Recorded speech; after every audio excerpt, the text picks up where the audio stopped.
Another week and another opponent. Welcome back to the Big Blue in the Bronx podcast, everyone. If you haven't already, like, comment, subscribe. If you're on YouTube, if you're on Spotify or Podbean, please follow. But if you're on YouTube as well, turn on post notifications so you know when a live stream pops or drops. We're about 2-3 subscribers away from 300 subscribers, so please help us reach that milestone. Also help out the algorithm. That way more people like, comment, subscribe, and just help this channel out overall. You guys get some good, truthful, but fun content on this channel in return. So another podcast episode, another Saturday episode. This is a preview. We versus the Carolina Panthers on Sunday, and this is a very weird opponent. Just his first thoughts. I'm going to go into some other first thoughts in about a second, but this team, I believe, is on a 3-game losing streak. A lot of people are saying that this is a fake team, that their hot start was against bad teams like the Texans and the Jets and all these other teams. It's going to be interesting to see. I think that the Panthers will win this week, but there is questions whether this team can beat a team over 500. They beat the Saints, so that's a team over 500.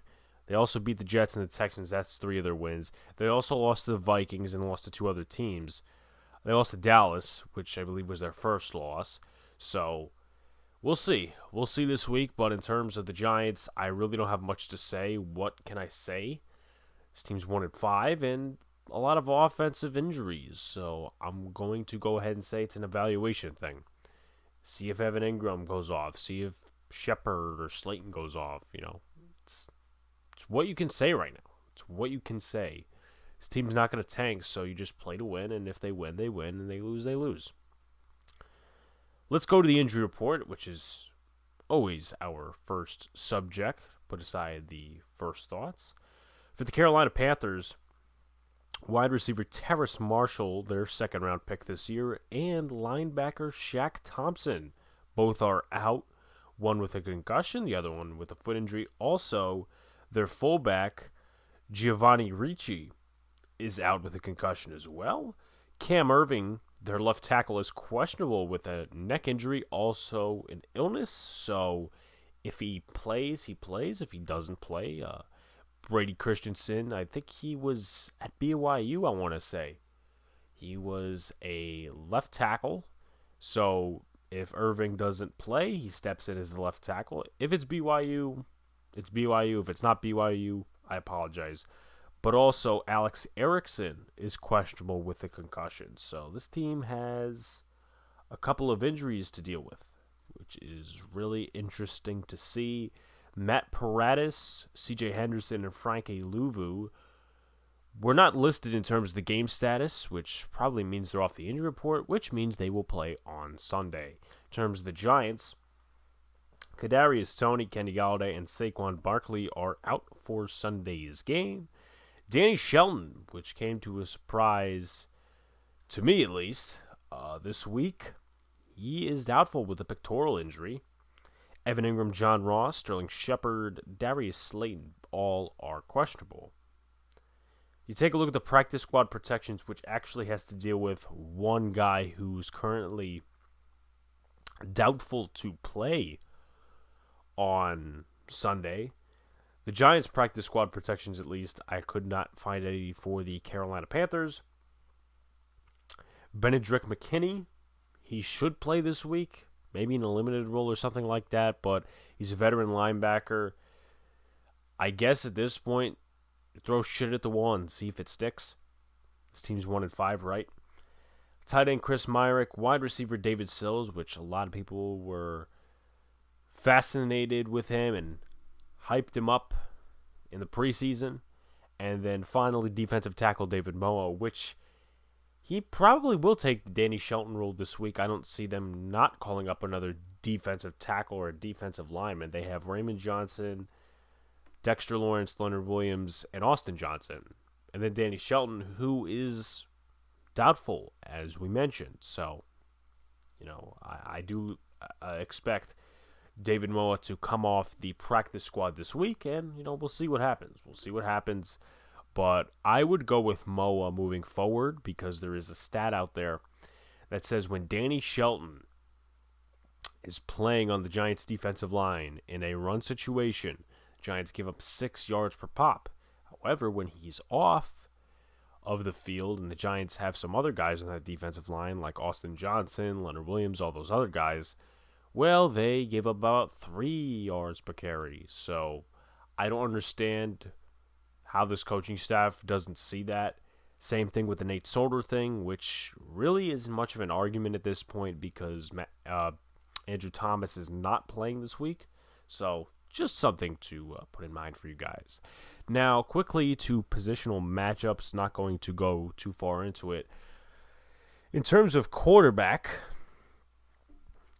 I do this, on-field production, but first I do it on paper, coming into the year, what were the expectations, stuff like that. So, coming into the year, Daniel Jones, in my opinion, was somewhat the better quarterback, a little bit better than Sam. There's always the memes about Sam seeing ghosts and stuff like that. And I understand a lot of Jet fans and a lot of other people just feel that he was not treated well in New York, but you have to blame some on Sam as well. So, with that being said, I give the New York Giants both. In terms of the running back room, I always thought Christian McCaffrey was better than Saquon Barkley. Could stay on the field just a little bit more. Obviously, he's missed a lot of games for them within the past few years. With that being said, in Barkley's absence compared to McCaffrey's absence, the Giants really haven't produced much in the run game. It's Devontae Booker and Elijah Penny. And over in Carolina, they have Royce Freeman and Chuba Hubbard.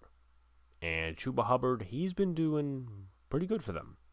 Not all-star numbers, not Pro Bowl numbers, but numbers that really do, trying to find the word here, but you get the point.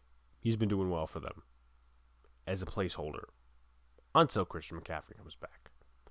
With that being said, you move on to the wide receivers. DJ Moore is having a good year. Terrace Marshall, he's having a good year as well.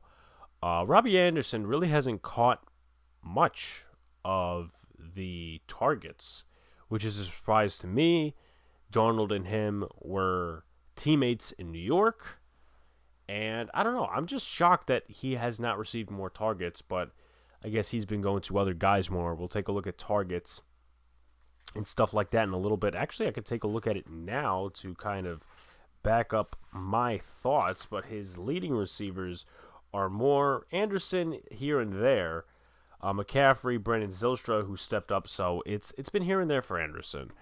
But, we'll see. I honestly think that the Giants' wide receiver position is better talented, but Carolina wins it because Moore has 3 touchdowns. Robbie Anderson has 2 touchdowns. Brandon Zylstra has 1 touchdown. Giants do not have 6 passing touchdowns. They have, I believe, 4.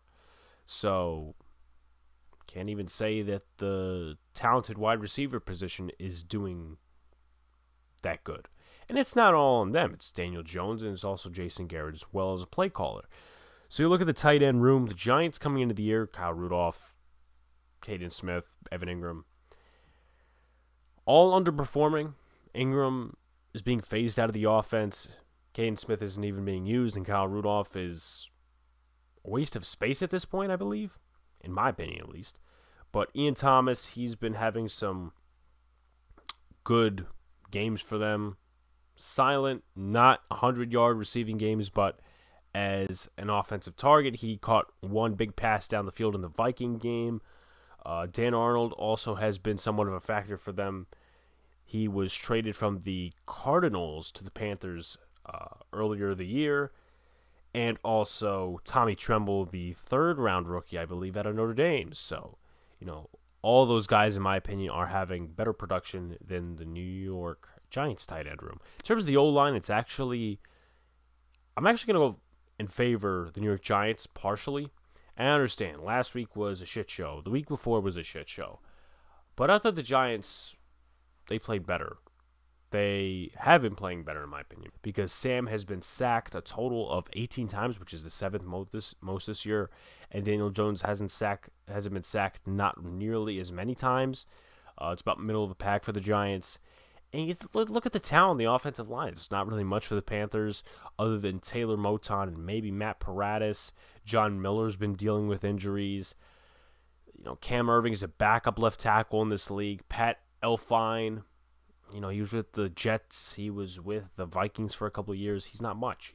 So if the Giants were smart, if they had good players, they should attack the pass rush, but they don't have that. They're not smart, and they don't have players who can attack them. It's unfortunate, right? In terms of defensive line, this includes Brian Burns because on the depth chart he is slotted in as a defensive end. Hassan Riddick is actually slotted in as a linebacker. Obviously, they have other guys in that defensive line, like Yetur Gross-Matos and Derek Brown. But I'm going to have to go with... It's tough here, but I think I'm going to go with the Panthers slightly, honestly. Leonard Williams, he's had, I think, 3.5, 4.5 sacks this year, something like that. But he's been silent. Dexter Lawrence really hasn't done much of anything. And move on to the next group for the linebackers. The Giants were better talented coming into the year. I favored Blake Martinez over Shaq Thompson. Both are injured. But I just feel like the Panthers linebacker group is doing a little bit of a better job.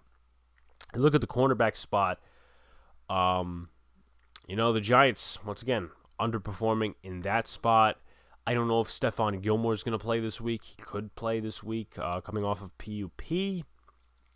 Also, as well, they have A.J. Boye playing at a good level. They also have Dante Jackson, who's playing at a good level too. So, a sufficient level for the Panthers defense. That's why they are ranked one of the best in the league. So they're doing better than the Giants in that position, and I believe they have less talent because, some wondered, A.J. Boye, how many games he's suspended, is he aging? Dante Jackson, is he a true number one after last year? Well, they've been doing better than the Giants. In terms of the safety spot, the Giants were better talented, but looks like Carolina is doing a better job right now, Jeremy Chin, and believe it or not, former Giants undrafted free agent Sean Chandler. Yeah, the guy at a Temple a couple of years ago. Yeah, he's their starting strong safety. So, that surprised me. I'm not going to sit here and bullshit you guys. So let's take a look at the stats and rankings. I do this every week. Carolina, in terms of the offensive rankings, ranks 17th in total yards per game, 14th in passing offense, 17th in rushing offense, and 16th in points per game. Their defense is third in total yards per game, second in passing defense, 16th in rushing defense, and 6th in points per game. Take a look at the Giants offensively. They rank 15th in total yards per game, 10th in passing offense, 25th in rushing offense, and 27th in points per game, obviously struggling in the red zone and struggling just to get downfield. Look at their defense, 27th in total yards per game, 22nd in passing defense, 29th in rushing defense, 30th in points per game. So a total disaster compared to last year. Some other stats, the Giants have 21 explosive plays, which are plays over 20 yards. Also, you got to take that into context as well because of garbage time. The Giants have been having a lot of garbage time, it seems, within the first few games of the season. And the Panthers also have 23 explosive plays, so 2 more than the Giants. The Panthers are 16th in pass rate at 58.74, and the Giants are 7th at a percentage of 64.06. All right, so let's take a look at things to look for, players to watch. Let's take a look at Sam Darnold, and he's a make or break factor for the Panthers. He's an X factor, really, because he could have a good game. But he also may have a terrible game where he turns over the football a lot. So this year he's completing about 61.2% of his passes, which is okay. It's not terrible, but it's also not great. He's also thrown 7 touchdowns and 7 interceptions while being sacked 18 times. So if the Giants' defense was better than it was, I would say, yeah, the Giants defense can definitely take advantage of this guy.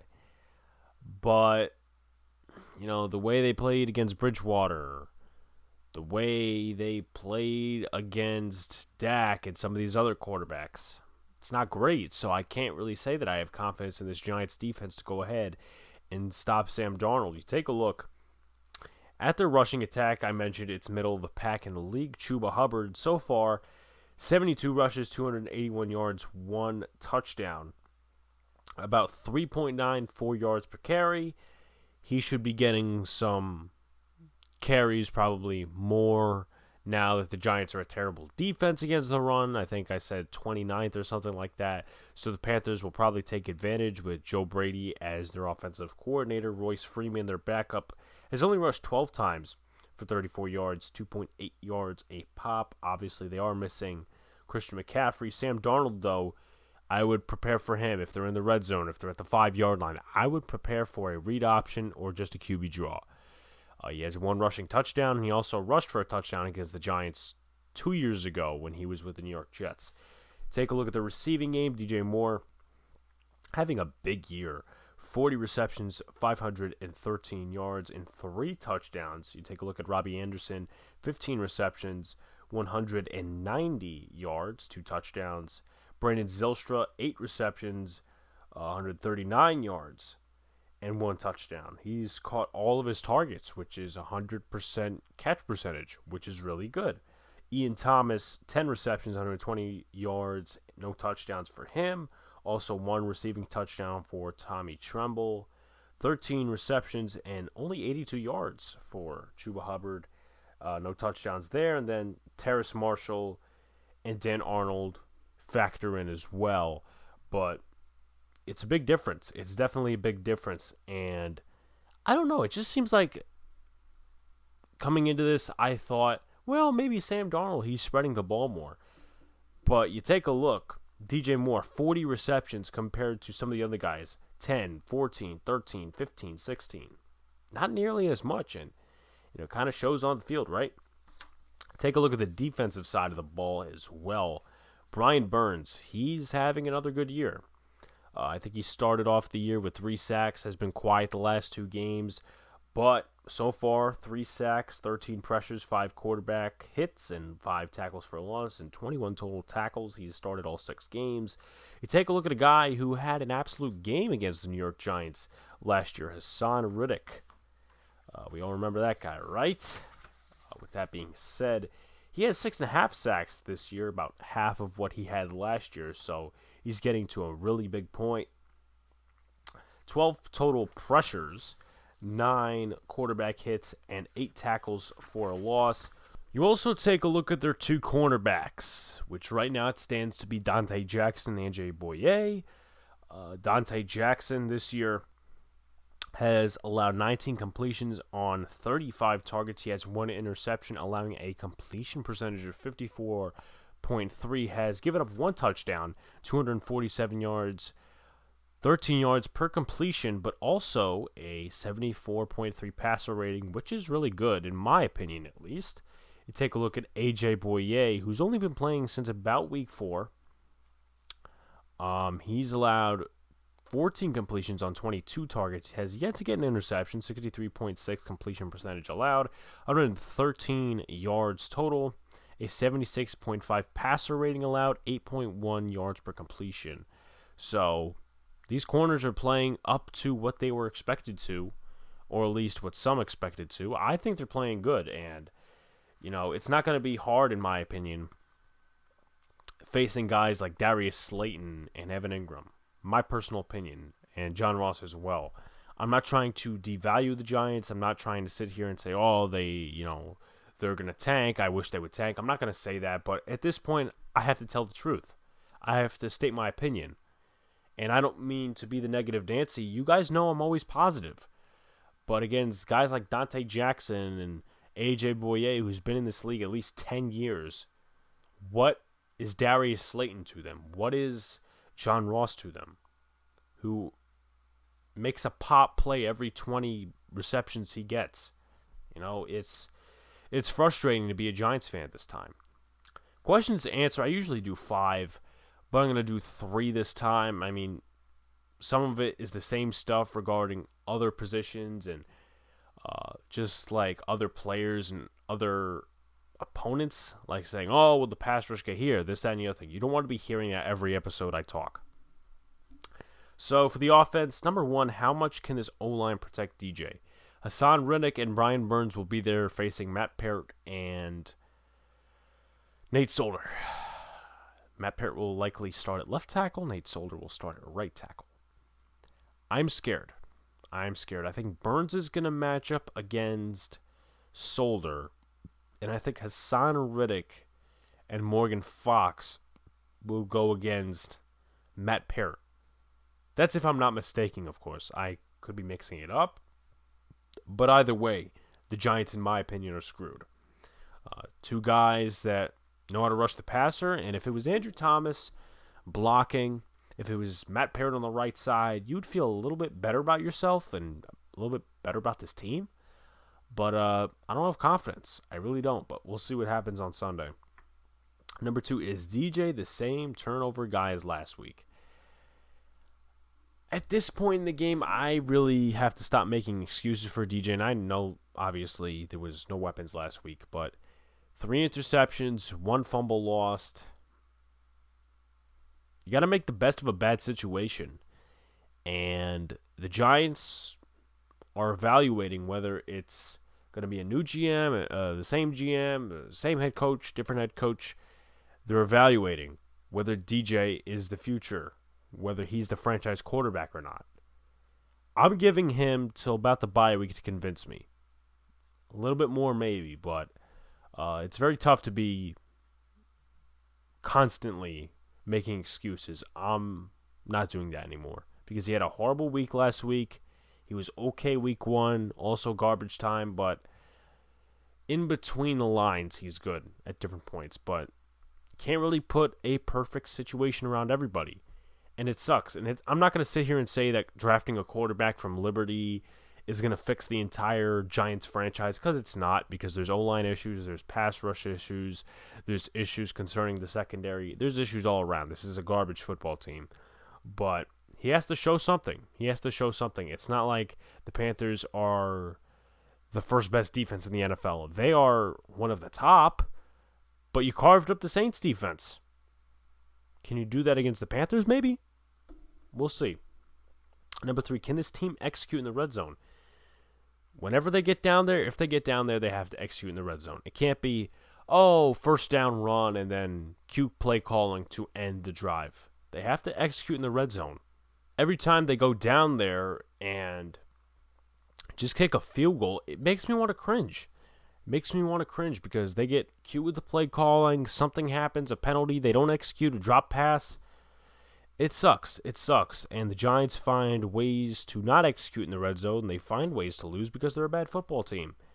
With that being said, in terms of the defense, can the defense cover the targets? Robbie Anderson, in my opinion, might be in for a big game. DJ Moore will probably be in for a big game. Maybe they give up a lot of receptions to Dan Arnold and what's his face? I'm forgetting his name right now. Ian Thomas. What if they give up some big receptions and some explosive plays to them? It's going to be interesting to see. That's what I feel will happen. I'm not going to say the Giants are going to get blown out, but I think it's going to be at least a 1-2 score game. I'll make my predictions at the end, though. Number 2, will Chuba Hubbard have a big game? The Giants are one of the worst teams in the NFL defending the run, especially with Danny Shelton on the field, but David Moa might make it a little better, but he's no Dalvin Tomlinson. Obviously, a lot of Giant fans are having that discussion over again. But with that being said, I believe he would and probably will have a big game against the New York Giants. In terms of rushing the ball, yes. And in terms of maybe screen passes, receptions out of the backfield, I think he will have a good game. So we'll see. I hate to be this down on my team, but we're 1-5. Number 3, will Pat Graham and the defense take advantage of a possible injury to Cam Irving? And will they take advantage of Brady Christensen if he does play? They should. Will they? Probably not. But my best bet and my best advice would be either put Azeez Ojulari on him or maybe Leonard Williams. And I understand Leonard Williams is not an edge rusher, but against a guy like Brady Christensen who's barely seen the field, what's the worst you can do at this point, right? Keys to win, survival. Protect Daniel Jones. He's not going to have time to throw touchdowns and big plays if the O-line is not giving him time. He's not going to have time for that. He's not going to be able to process the defense. He's not going to be able to make some good throws if the O-line doesn't protect him. And I'm concerned about the tackles. The interior is the interior, but the tackle spot is a mess right now, and I'm scared. I'm scared for Daniel Jones, but we'll see what happens, and let's see if he can make the best of a bad situation, right? Number 2, pressure Sam Darnold and cover the targets. Sam Darnold, he can roll out of the pocket. He can do a couple other different things, but he's turned the ball over, in terms of interceptions, 7 times this year, and he's definitely fumbled a couple of times. So try to get to him. I know it's very hard for the Giants defense to process on a consistent basis because they did get to Stafford twice last week, but that was within the first 2 to 3 drives of the game, and then the rest it was non-existent. Number 3, avoid the short field and win time of possession. Win time of possession is pretty basic, just one to throw in there. And what the Giants did last week is they were giving the offense a short field. Whether it was being backed inside their own 10, a sack, and then they would punt, and Riley Dixon would be terrible, or it would be something like turning the ball over, a fumble, an interception. That's giving the offense a short field, and that's why you didn't see Matt Stafford pass for 400 yards, or other than Cooper Kupp, any receivers having any big games on the stat sheet, because they had a short field to work with. And when you give them a short field to work with, they're going to score points. And I understand the defense was pretty frustrated with the way the offense played, but there's no reason to stop trying. And that worries me a little bit because has Joe Judge lost the locker room? Has he not lost the locker room? I don't know. I think he has, but things can change. As my opinion can change. But if you guys haven't already, like, comment, subscribe, turn on post notifications so you know when a live stream pops or drops. Appreciate y'all coming back. I'm going to try to do a couple more postseason MLB games. Those are fun. Obviously, the Knicks game was fun the other night. I think it was Wednesday night we did the game. I'm going to try to get some football games in, too. That way it's not just Yankees or Giants or stuff like that. Yeah, but with that being said, guys, peace out. See you later. Stay cool. Go Giants.